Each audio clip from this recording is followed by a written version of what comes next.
নমস্কার বন্ধুরা, শুভ বিজয়া। বড়দেরকে আমার প্রণাম জানিয়ে আজকের ব্লগটা শুরু করছি।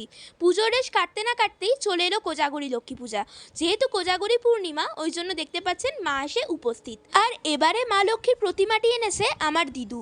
তো দিদুর প্রতিমা আনতে আনতে অনেক দেরি হয়ে যাওয়ার কারণে দিদু একেবারে রাত্রির খাবার নিয়েও চলে এসছে বাইরে থেকে। তো আজকে আমাদের ডিনার হলো কচুরি, আলু মটরের তরকারি আর জিলিপি। তো বাড়িতে প্রথম কিছু আসলেই কিন্তু সবার আগে আমি গনুকে দিই। তো সেরকম এটাও আমি সবার আগে গনুকে দিয়ে দিয়েছিলাম। তো দেখতেই পাচ্ছ এখানে আমার গনুও হচ্ছে রাত্রিরে ডিনার করছে। আর ওর তো এই জিলিপিগুলো খুব পছন্দ হয়েছে, কারণ ও মিষ্টি খেতে খুব ভালোবাসে। আর এখানে দেখতে পাচ্ছ দিদু সবাইকে কচুরি দিচ্ছে আর জিলিপি দিচ্ছে, আর দিদু নিজেও খাচ্ছে। তারপর আমরা সবাই মিলে ডিনার করে ঘুমিয়ে পড়লাম, কারণ পরের দিন কোজাগরী পূর্ণিমা, সকাল থেকে পুজোর অনেক কাজকর্ম আছে। তো আজকে হচ্ছে কোজাগরী লক্ষ্মী পূজা, সবাইকে জানাচ্ছি শুভ লক্ষ্মী পূজা। তো দেখতেই পাচ্ছ এখানে মাম্মাম আলপনা দিতে বসে গেছে। প্রতি বছর লক্ষ্মী পূজার আলপনা মাম্মামই দেয়। তো তোমরা আমার পুরো ভিডিওটা দেখতে থাকো।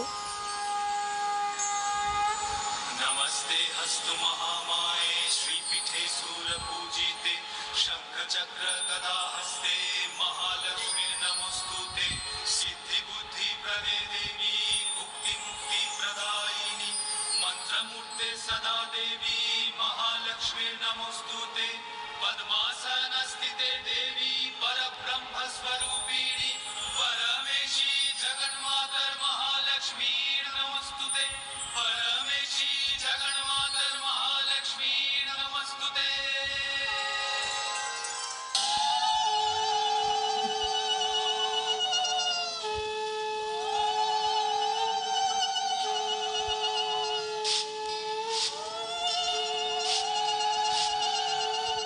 এসো মা লক্ষ্মী, বসো মা লক্ষ্মী, থাকো মা লক্ষ্মী ঘরে ঘরে।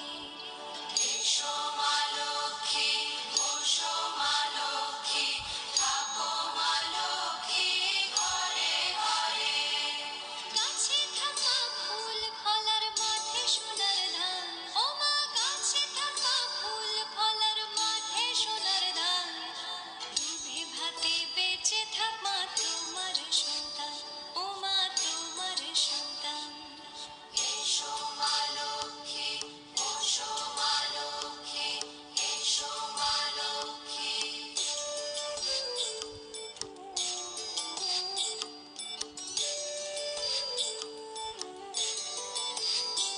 দীপ জ্বলে সাজে শাঁখ বাজে তোমার বাহনে, পুষ্প অর্ঘ্য আদি দেই মা তোমার চরণে, ও মা তোমার চরণে।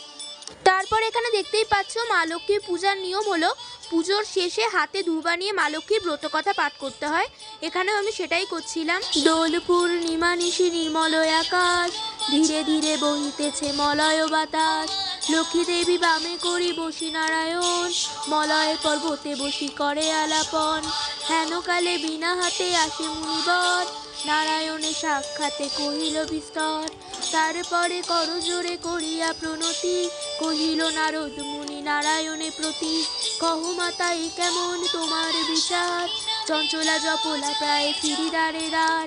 পলকের তরে তব নাহি মনস্থিতি, মর্তবাসী সদা তাই ভুগি। তো মা লক্ষ্মীর ব্রত কথা বা পাঁচালী যেহেতু অনেকটাই বড়, তাই আমার এই ভিডিওর মাধ্যমে পুরো ব্রত কথাটি পাঠ করে শোনানো সম্ভব নয়। ওই জন্য আমি যতটুকু পেরেছি পাঠ করে শুনিয়েছি। আশা করছি তোমাদের ভালো লাগবে। আর ব্রত কথা পাঠ করার শেষে হাতে যে দুর্বাটি নিয়েছিলাম সেটা মা লক্ষ্মীর চরণে এবং ঘটে নিবেদন করে দিলাম। এসো মা লক্ষ্মী, বসো মা লক্ষ্মী, এসো মা লক্ষ্মী।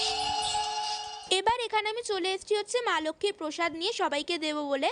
তো এক্ষেত্রে একটা কথা বলে রাখি, এবছর আমাদের কথা ছিল মা লক্ষ্মীকে লুচি, 5 রকমের ভাজা ইত্যাদি ভোগ নিবেদন করার, কিন্তু কিছু সমস্যার কারণে সেটা নিবেদন করা হয়ে ওঠেনি।